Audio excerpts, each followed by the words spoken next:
नमस्कार। आज हम देखेंगे कक्षा 12वीं प्रत्यावर्ती धारा पाठ से बहुत इम्पोर्टेंट सवाल है ये। एलसी परिपथ में निम्नलिखित को ज्ञात कीजिए।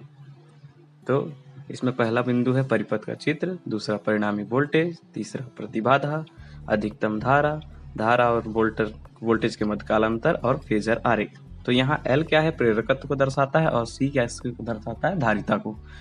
तो हम देखते हैं परिपथ का चित्र। इसमें क्या किया गया है कि L और C को मतलब प्रेरकत्व और धारिता को श्रेणी क्रम में एक प्रत्यावर्ती वोल्टेज के साथ जोड़ा गया है। तो हम कैसे दर्शाते हैं, प्रेरकत्व को इस तरह से और धारिता को इस तरह से प्रदर्शित किया जाता है और इसे श्रेणी क्रम में एक प्रत्यावर्ती वोल्टेज के साथ जोड़ा गया है।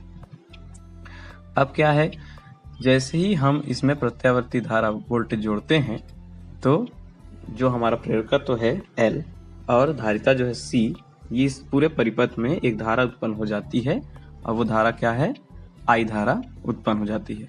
अब हम देखते हैं इसमें वोल्टेज कौन सा लगाया गया था। तो V बराबर V0 साइन ओमेगा t, ये हमने लगाया था। अब हम जो हमने अभी परिपथ में किया है उसी को हम एक बार लिख भी लेते हैं कि माना L प्रेरकत्व और C संधारित्र को प्रत्यावर्ती स्रोत के साथ श्रेणी क्रम में जोड़ा गया है। इनके मध्य प्रत्यावर्ती वोल्टेज V बराबर V0 साइन ओमेगा t लगाया जाता है। तो परिपथ में क्या होती है, I धारा बहने लगती है। अब देखते हैं हम विभवांतर। L प्रेरकत्व L के सिरों का मध्य विभवांतर कितना हो रहा है, इसका सूत्र होता है VL बराबर IXL। मतलब L के सिरों के मध्य क्या हो रहा है, एक विभवांतर उत्पन्न हो रहा है VL। इसे परिपथ के चित्र में बना लीजिएगा। दूसरा क्या है कि संधारित्र C के सिरों के मध्य भी कुछ विभवांतर उत्पन्न हो रहा है, इसका सूत्र होता है VC बराबर IXC। इसे भी आप क्या कीजिएगा कि परिपथ जो बनाया गया चित्र है उसमें आप दर्शा लीजिएगा कि C के सिरों के मध्य का विभवांतर VC उत्पन्न हो रहा है। अब देखते हैं कि जो VL है धारा I से क्या होता है, 90 डिग्री अग्रगामी होता है तथा VC जो है धारा I से 90 डिग्री पश्चगामी होता है। तो 90 डिग्री अग्रगामी है तब पश्चगामी है। अब दोनों को मिलाते हैं 90 और 90, तो VL और VC के मध्य विभवांतर कालांतर कितना हो जाएगा, 180। चित्र के रूप में देखते हैं, ये धारा I है, धारा I से VL क्या है, 90 डिग्री अग्रगामी है और VC 90 डिग्री पश्चगामी है। तो अब जिन दोनों को अगर मिला दिया जाए तो 90 और 90 कितना हो जाएगा, 180। तो जब 180 हो रहा है तो हम मान सकते हैं कि अतः ये VL और VC के मध्य का कालांतर कितना हो जाएगा, 180 हो जाएगा। और अगर केवल बात करें कि वोल्टेज और धारा के मध्य का कालांतर कितना है, तो केवल एक वोल्टेज ले लीजिए, तो वोल्टेज और धारा के मध्य 90 डिग्री बन रहा है। अब आगे चलते हैं, दूसरा नंबर परिणामी विभवांतर। परिणामी विभवांतर निकालने का सूत्र होता है V बराबर VL माइनस VC। अब क्या करेंगे, समीकरण 1 और 2 जो पिछले पेज में हमने देखा था वहां से हम समीकरण 1 और 2 VL और VC की वैल्यू ले आएंगे। VL की वैल्यू कितनी थी, VL बराबर IXL और VC की वैल्यू थी IXC। तो हमने कुछ नहीं किया है, केवल VL और VC की वैल्यू को उठा के यहाँ पे रख दिया है और I को हमने कॉमन निकाल लिया है, लेकिन ऊपर वाले को हम समीकरण 3 दे देते हैं। अब हम निकालते हैं अगला टॉपिक है इसमें प्रतिबाधा।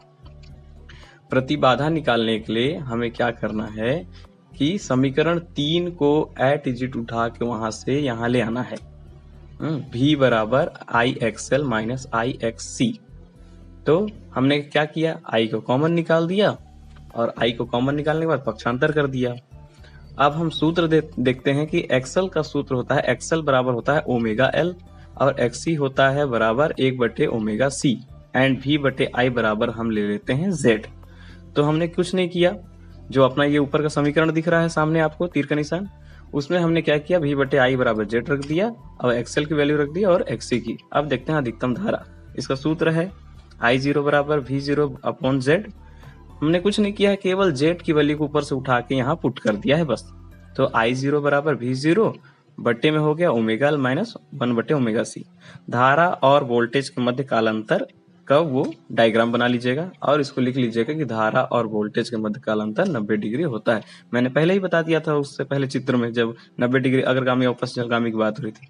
अब फेजर आरेख भी क्या है, जो हमने अभी पहले बताया कि 90 डिग्री VL अग्रगामी होती है और 90 डिग्री VC पश्चगामी होती है धारा I से। इसे ही हमने पहले भी बता दिया है। इसी तरह से आपको फेजर आरेख बना लेना है और ये बहुत इंपॉर्टेंट क्वेश्चन है, ध्यान से पढ़िए। वीडियो को पॉज करके रोक के आराम से पढ़िए रोक के पूरा नोट्स उतार लीजिए ध्यान से, और अगला टॉपिक लेके मैं जल्द ही आऊँगा। Thank you.